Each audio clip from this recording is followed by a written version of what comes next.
ምናስበውም ምንናገረውም ምንሰራውም ኢትዮጵያዊ ነው። በእንደ ዛሬ አይነቱ ቀን ከዚህ የተለየ ከዚህ አውድ የወጣ ነገር ልናስብ ልንናገርና ልንሰራ አንችልም። ምክንያቱ ደግሞ ሰማያዊ ነው፣ ማህበራዊ ነው፣ ነፍሳዊ ነው፣ መንፈሳዊ ነው። የእንደ ዛሬ አይነት ቀኖች የምግብ ማዕዶች የእንጀራ መሶቦች ናቸው። ብዙ ነገር የያዙ ናቸው። ታፍሶ ተጎርሶ የማያልቅ ነገር የተሸከሙ ዕለታት ናቸው። የእንደ ዛሬ አይነቱ ቀን ደግሞ ኢትዮጵያዊ ቀን ነው። መልኩም ጠባዩም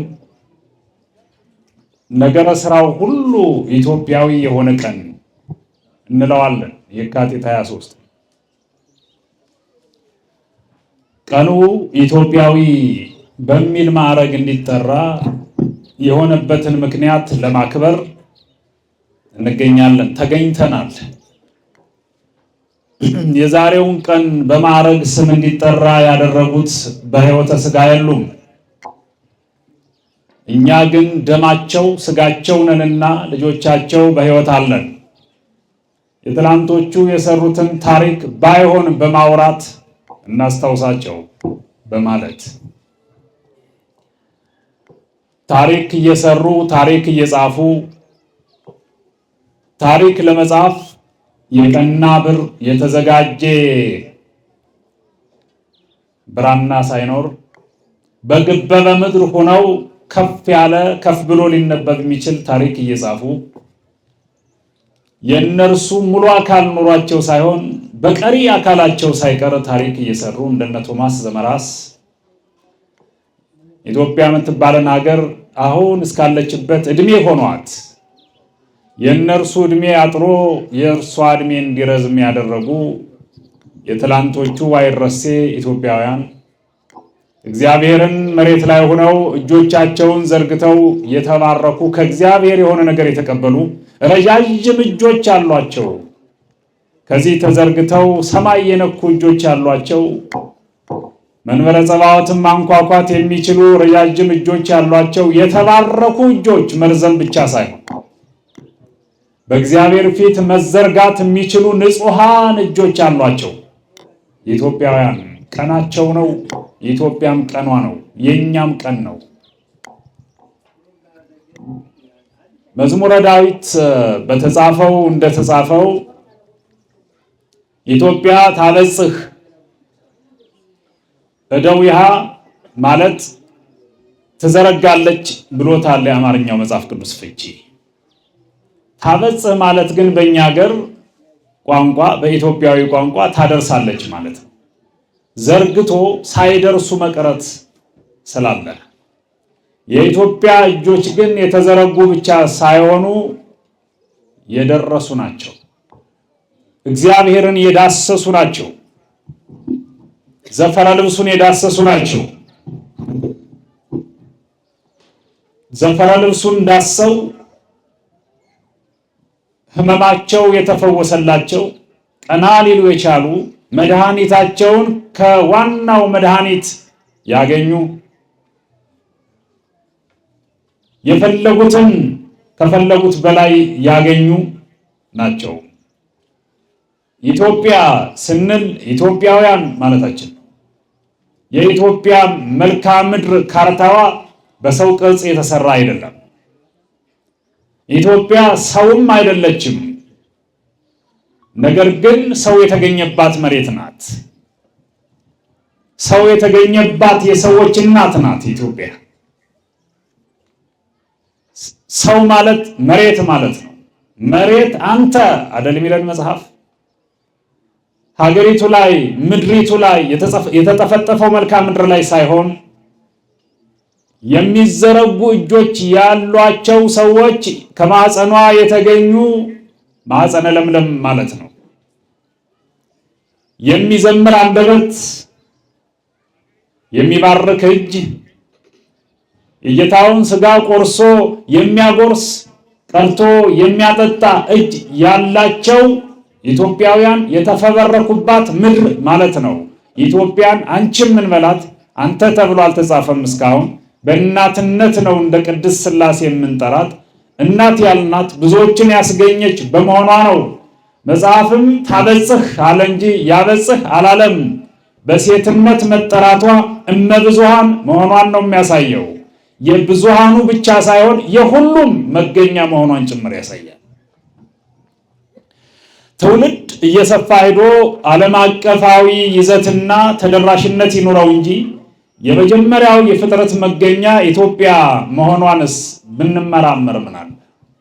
ብናውቅስ ምን አለ? እንደው ሆኖስ ለማግኘት ብንጥር ምን አለ? እንደዚያ ስለምንገምት መንፈሳዊ ግምታችን ያን ስለሚያሳይ የተከበራችሁና የተወደዳችሁ ኦርቶዶክሳውያን ዛሬ የምናከብረው ታሪክ ኢትዮጵያ የሚለውን ቃል ኢትዮጵያ ብለን በመናገራችን ሰዎች እንዲያደምጡን የምንናገርበት ቀን አይደለም። ኢትዮጵያን ሰው ይወዳል። እኛም ሰው የሚወደውን በመናገር በስስ ነገሩ ገብተን ለማማለል አይደለም የምንናገረው።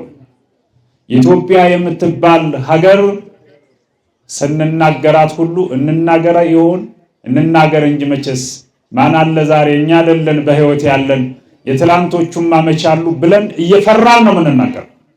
ከክብሩ የተነሳ ስሟ በኢትዮጵያውያን ልብ ውስጥ ክርስቶስ ኢየሱስ ክርስቶስ ከሚለው ስም ቀጥሎ ማርያም የሚለው ስም በልቡ ነግሷል።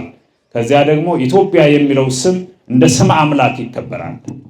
እኛ መንፈሳዊ ስሟ፣ ታሪካዊ ስሟ፣ ሰማያዊ ስሟ ነው ኢትዮጵያን ኢትዮጵያ ተብላ በክብር እንድትጠራ ያደረጋት። ለሌላ ፍጆታ ይሄን ስም አንናገረው። ኢትዮጵያ እጆቿን ወደ እግዚአብሔር ትዘረጋለች ማለት ኢትዮጵያውያን ወደ እግዚአብሔር እጆቻቸውን ዘርግተው አድርሰው ተቀብለው የኖሩ ናቸው የሚለውን ለማየት። ለዚህ ነው ተክለ ሃይማኖት እጁን ዘረጋ፣ እጆቹን ዘረጋ፣ ክንፍ ወረደለት፣ ወደ ሰማይ ሄደ፣ ጽና ከመላእክት አንዱ ሆኖ ጽና ይዞ አጠነ፣ ቅዱስ ቅዱስ አለ። የተዘረጉ እጆቹ መንበረ ጸባዖትን አንኳኩተው በሰማይ ያጠኑ ናቸው የተክለ ሃይማኖት እጆች። ገብረ መንፈስ ቅዱስ በግብፅ ሀገር ተወለደ። ኢትዮጵያን ጨምሮ ዓለምን በመላ ኮኖሞ አበ ለሰባ ግብፅ ወኢትዮጵያ አማን በአማን ገብረ መንፈስ ቅዱስ ሐዋርያ አለው ቅዱስ ያሬድ። ግብፅ ይወለድ የትም ይወለድ ሐዋርያት እግር እንጂ ሀገር የላቸውም። የተለየ ሀገር የላቸውም። ሀገራቸው በሰማይ ነው። መኖሪያቸው ዓለም ናት። እዚህና እዚያ የሚባል የተቆራረጠ ታሪክ የላቸውም። በዚህ እጃቸውን ዘረጉ። ለመቶ ዓመታት ገብረ መንፈስ ቅዱስ ኢትዮጵያ ላይ ሲኖር የተዘረጉ እጆቹ ከሰማይ ያወረዱትን በረከት በልተን ጨርሰ ነው አይደለም። ዛሬ ገብረ መንፈስ ቅዱስ የተዘረጉ እጆቹ ብቻ ሳይሆን የቆሙበት እግሮቹ የቆሙበት መሬት ትኩስ ስጋ የሆነላቸው አናብስትና አናምርት እየተመገቡት የኖሩ የኢትዮጵያን አፈር አይደለም ወይ? የኢትዮጵያ አፈር የተዘረጉ እጆች ወደ ሰማይ የሚደርሱላቸው ቅዱሳን ያሉባት የቆሙባት መሬት ስለሆነች ሲፈለግ ምግብ ትሆናለች፣ ሲፈለግ ልብስ ትሆናለች፣ ሲፈለግ መጠጥ ትሆናለች፣ ሲፈለግ ማትሆነው የለም። የምትቆረስ የምትጎረስ ምግብ ማዕዳችን ናት ኢትዮጵያ። በሰላም ይጠብቅልን መድኃኔዓለም። የገብረ መንፈስ ቅዱስን በዚያ የበትረ ማርያምን ስናይ ከሆነ ቦታ ወደ ሆነ ቦታ መሻገር ፈለጉ። ለመሻገር የተጠቀሙት መርከብ አይደለም። የሚደገፏት መቋሚያ ትራንስፖርት ሆናቸው፣ መርከብ ሆናቸው የኢትዮጵያን ምድር ሲባርኩ ያየን እጆቻቸውን ወደ እግዚአብሔር ዘርግተው ይህን አድርግ ተብለው ነዋ። ሙሴ እጆቹን ወደ እግዚአብሔር ዘረጋ። ሙሴ ኢትዮጵያዊ ነው። የተወለደ የትም ሊሆን ይችላል። ኢትዮጵያዊ ስሪት ነው ያለው። ኢትዮጵያዊ ጥበብ ነው ያለው። ኢትዮጵያዊ ሃይማኖት ነው ያለው። ባሕረ ኤርትራን የከፈለበትን ጥበብ የተማረው ኢትዮጵያ ውስጥ ነው። እርሱም ጥበብ መሻገሪያ የሆነ ጸሎት ወደ እግዚአብሔር እጅን ዘርግቶ መጸለይ ነው። ወደ ሰማይ እጆቹን አቀና ዘረጋ። እጆቹም ወደ ሰማይ ደረሱ። ከሰማይ የደረሱ የሙሴ እጆች ባህር ሊያሻገር የሚችል ጥበብ ይዘው ተመለሱ። በማይከለ ዘመን እነ ላሊበላ መጡ። በኢትዮጵያ ምድር ክስተት ሆነው ተፈጠሩ። ጠዋት ጽና ይዘው የሚቀድሱ፣ ከሰዓት ቤተ መንግስቱ ገብተው ፍትህ የሚሰጡ፣ በአንድ በኩል የሚቀድሱ፣ በአንድ በኩል የሚመሩ፣ በዚህ ንጉስ በዚህ ቅዱስ የሆኑ ኢትዮጵያን በማዕረግ ስም እንድትጠራ ያደረጓት፣ ወርቅ ዘቦ ግምጃ ያለበሷት ድንቅ መሪዎች የኢትዮጵያ ምድር ውስጥ መጡ። ህንፃ እንዴት ልገንባ አለ ላሊበላ። እጆቹን ወደ ሰማይ ዘረጋ፣ ደረሰለት እጁ። ጥበብ ከእግዚአብሔር ተቀበለ። ከላይ ጀምሮ በታች በኩል አጠናቀቀ። በየትኛውም የስነ ህንፃ ችሎታ የሌለ ኑሮም የማያውቅ ከዚያ በኋላም ያልኖረ ጥሩልኝ ላሊበላን የተካ መሐንዲስ ኢትዮጵያ ምድር ውስጥ ከዚያ በፊትም ከዚያ በኋላም የለም። እየገነባው ህንፃ ዓለም ይሰግድለታል። ለጥበቡ እግዚአብሔርን አግኝተው ከእግዚአብሔር የሆነ ነገር ይዘው የመጡ እጆች ዓለምን ያሰግዳሉ። ወገኖች ረባቸው ኢትዮጵያውያን ደግሞ በሊቅነቱም ባለቅነቱም ዛሬም አሉ። እንደና አሁን እንደጠራዋቸው አይነት ቀደም ሲል አስተምረውናል። እኔም እሳቸው እያስተማሩ መሆናቸውን ሳውቅ ቆም ብዬ እስኪጨርሱ ተረጋግቼ ሊጨርሱ አካባቢ ነው የመጣው። እንዴት አይነት ጥሩ ትምህርት መሰላችሁ የተማርነው! ኢትዮጵያዊ ትምህርት፣ መለኮታዊ ትምህርት፣ ኦርቶዶክሳዊ ትምህርት፣ የትናንት ትምህርት እንዴት ይጣፍጣል መሰላችሁ! የትናንት ትምህርቶች ለዛሬ ትልቅ ዳረጎቶች ናቸው። የአባት ዳረጎት ይጣፍጥ የለ? የአባቶቻችን ዳረጎት ነው የትምህርት መድኃኒት የሆነን።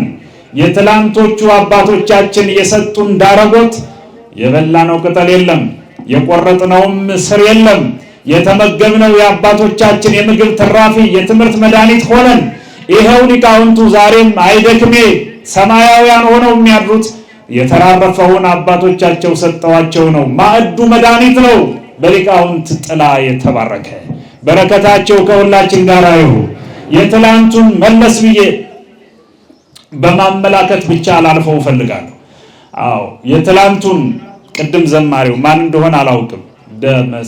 ስደርስ ጨርሶብኝ ነው እንጂ እንደው ኪሴ ስዳስስ 100 ብር አግኝቼ ግንባሩ ላይ እንደው ነበረ። እኛ ብዙ ጊዜ መስቀል ነው ሰው ግንባር ላይ የምናሳርፍ፣ ብር ላሳርፍበት ነበር። ንጉሠ ነገሥት ምኒልክ እያለ ሲዘምር ሰምቼው በእውነት ነፍሴን አስደሰተ። እንዳለመታደል ሆኖ ምኒልክ ኢትዮጵያዊ ባይሆን ኑሮ እስካሁን ምን ሊሆን ይችል እንደነበረ ታሪክ ሰዎች ያውቃሉ። ኢትዮጵያ ውስጥ ተሾመ፣ ኢትዮጵያ ውስጥ ተወለደ፣ ኢትዮጵያዊ ሆነና ይሄው በልኩ እንኳን እንዳንናገር ኧረ ተው፣ ኧረ እንደዚህ ነው፣ ኧረ ኢትዮጵያዊ፣ ኧረ የፖለቲካ ነው፣ ስለ ምኒልክ አትናገሩ የሚሉን በጣም ብዙዎች ናቸው። እኛ ግን እንናገራለን። እኛ የፖለቲካ ሰዎች አይደል። እኛ ማለቱን ልትወው እኔ ሁሉም ሲነሳ እኔ እያለ ራሱን ሊያስተው ኢትዮጵያ ምድር ውስጥ በድቅድቅ ጨለማ መካከል የሚደነቅ ብርሃን ሆኖ የተገኘ እስከሚስቱ ድረስ የኢትዮጵያ ገጸ በረከት ማን ነው ካላችሁኝ እንደኔ ጠቆር ያለው የኔ አያት ምኒልክ አይደለም ወይ? አመስግኑታ።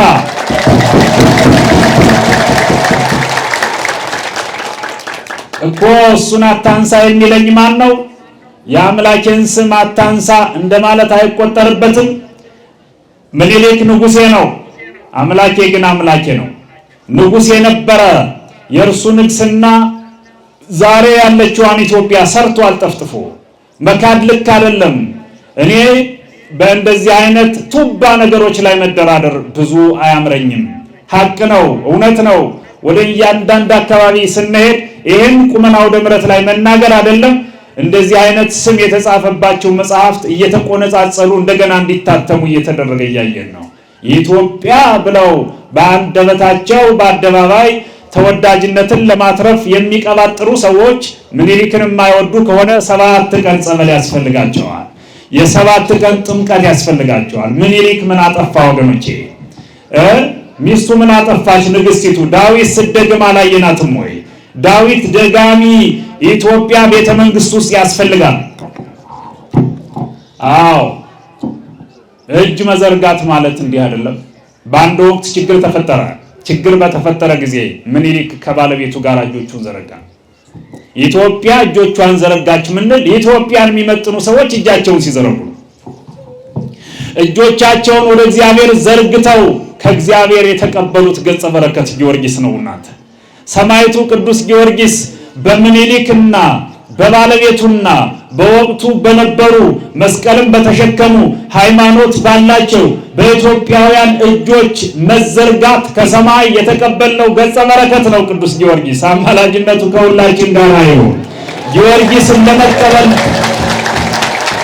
ቅዱስ ጊዮርጊስን ለመቀበል የተዘረጉ የምኒልክና የእትዬ ጣይቱ እጆች ባዷቸውን አልተመለሱም። ሰማዕቱ ቅዱስ ጊዮርጊስን ያክል ለጠላት እሳት፣ ለልጆቹ ምሕረት፣ ለልጆቹ ገጸ በረከት የሆነ ሰማዕት ተገኘ። የተገኘ በተዘረጉ እጆች በኩል ነው፣ በታጠፉ እጆች አይደለም። እጆቻችን መዘርጋት ካለብንማ ወደ ሰማይ እንጂ እንደ ምኒልክ እና እዚህ ደብረ መዊ ላይ መጣ ዳዊት ስደግም ያየናት ዳዊት ደጋሚዋ ንግስት አትለውም አለ ወይ? ኢትዮጵያ ውስጥ ጥሩልኝ ዳዊት የሚደግም ከእርሷ ውጪ ከእርሷስ በስተቀር ስለ ሀገር የሚጸልይ ዳዊት የሚባለው የጸሎት አይነት መዝሙረ ዳዊት አቃቤ ርዕስ ነው ወገኖች። ዳዊት መዝሙረ ዳዊት የሚባለውን የምትጸልዩ ሰዎች ጸልዩ፣ ቀጥሉበት። ማትጸልዩ ሰዎችም ጸልዩ። ለምን አትሉኝም?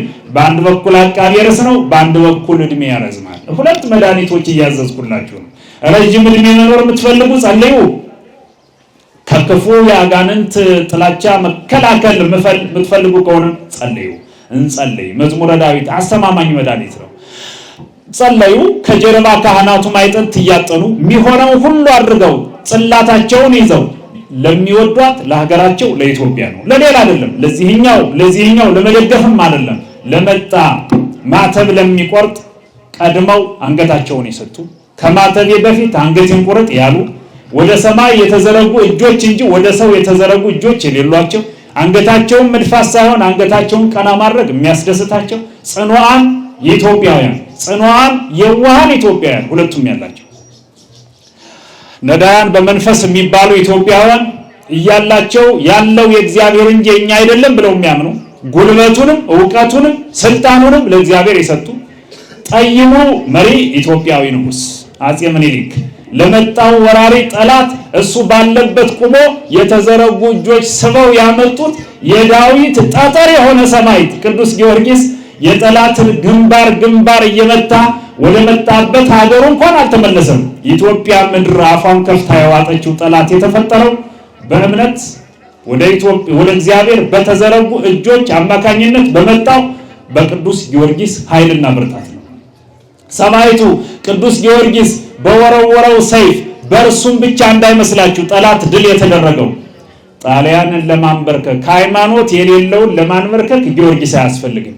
የጊዮርጊስ የፈረሱ ኮቴ በቂ ነው። ምክንያቱም ጊዮርጊስማ ለታላላቁ ነው። ለዚህ ጥቃቅን ሃይማኖት ለሌለው ጠላትማ ጌታዬ የጊዮርጊስ የፈረሱ ኮቴ በቂ ነው።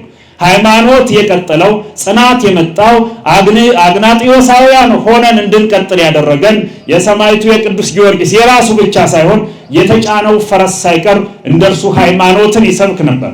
እነ መርቆሬዎስ ከሰበኩት በላይ የመርቆሬዎስ ፈረስ ረጅም ጊዜ ወስዶ ወንጌል አስተምሯል።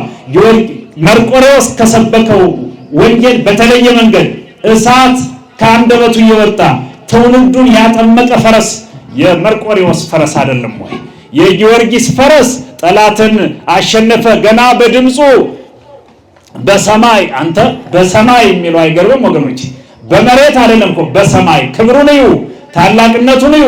ወደ ሰማይ የተዘረጉ እጆች ያመጡት ሰማያዊ ድል አድራጊ ሊቀ ሰማዕታት ቅዱስ ጊዮርጊስ ነው። ዛሬ የኢትዮጵያ ቀኗ ነው ስንል ቀኗን ያወጣላት ቅዱስ ጊዮርጊስ ነው። ከአምላኩ በምኒልክ ጸሎት መጣ፣ ከሰማይ ተልኮ መጣ። የምኒልክ እጆች ስበው ያመጡት ሰማዕት ቅዱስ ጊዮርጊስ ዛሬም ከኛ ጋር ነው። የሚያልፍ ያልፋል አሉ። የማያልፉ የሚመስሉ ብዙ ባሕረ ኤርትራዎች ከፊታችን አሉ። እመኑኝ እንደ ብላቴና እናገራለሁ። መዋል ማደር በቂ ነው። ከበሮ ይዘን ከነዓን ላይ የምንዘምርበት ሩቅ አይሆንም። ብዙ ባህር ኤርትራዎች ቢኖሩም ከፊታችን ባለው ባህር ከኋላችን ባለ ጦር ከቀኝና ከግራ ባሉ ከባቢ የማያሳልፉ ነገሮች ተስፋ መቁረጥ ልክ አይደለም። ሙሴ በፊት ባህር በኋላ ጦር በቀኝና በግራ ተራሮች ሲከቡት አማራጩ እጁን መዘርጋት። መከበብ አይድነቅህ፣ ዛሬ እጅህን መዘርጋት ነው አማራጩ። ኢትዮጵያዊ ለሆነ ሁሉ ማስተላልፈው ወደ እግዚአብሔር እጆቻችን ስንዘረጋ ባራኪው እግዚአብሔር እጆቻችን ባርኮ እንደ ዳዊት ጠጠር ለጎልያድ የሚሆነውን እየመረጠ ሰጥቶን እንመጣና ነፃ እንወጣለን። ነፃ ምን ወጣው ካጋንንት ነው። የእናንተ ነገር አሁን ፖለቲካ እየሰበኩ ነው የምትለው አይደል? አልፎ አልፎ አይደለም፣ እንደዚህ አይደለም። አልተማርነውም። ይሄ ኢትዮጵያዊ ትምህርት ነው። ይሄ መንፈሳዊ ትምህርት ነው። ስለ ዳዊት ስንሰብክ ስለ ጎልያድ ስንሰብክ ሆዳችሁ ደፍ ደፍ የሚልባችሁ ካለ የእናንተ የጎልያዳዊነት ስሜት ነው። እሱን አይመለከትም። አጋንንት ነው የኛ ጠላት፣ አጋንንት ናቸው። አጋንንትን ግንባራቸውን ለመምታት የዳዊት ጠጠር ያስፈልገኛል። የዚህ ዘመን የዳዊት ጠጠር ቅዱስ ጊዮርጊስ ነው። ጥበቃው አይለየን። በሰላም ዋሉ። ሰዓት ጨርሻለሁ።